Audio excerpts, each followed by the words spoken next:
आज आमर गाँ पाखे सहल प्रहरी नामयज्ञ होचे। हेतिर लगी मुई आरो दुर्योधन बाहरी पड़नु इटा नाम देखी जबार लगे। 27 तारिख रू नाम आरंभ हेलान और आज आम इटा 28 तारिख देखी जाऊँ और 29 तारिख पूर्णाहाती पड़वा। तो इटा आम फपसी के पहुँची गलुन और देखिपारब इटा आम यही भीतर के जाऊँ इटा। तो इन इटा नाम होचे और से आड़े जेन देखु हाड़े दुकान बजार मैंने अच्छे। इटा नाम मंडली आर फाले इटा छोट छोट दुकान मैंने बसी इटा और आम 3 हिल को इटा दुकान बजार देखी जाइलु।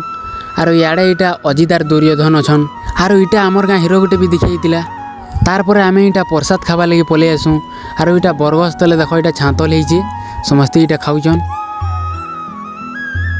तारपर आम इटा फपसी यूपी स्कूल के इटा बुली आईतीसू।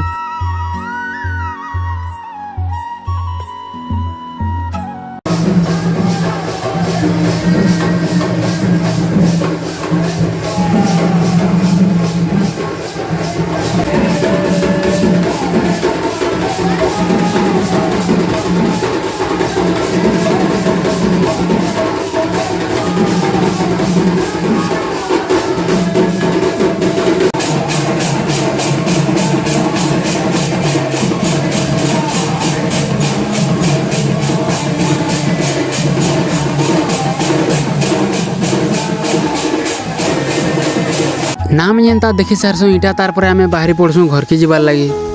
और इटा आम पथरिया नाल तक पलि आइलुन देखिपारब। इे चाष करछन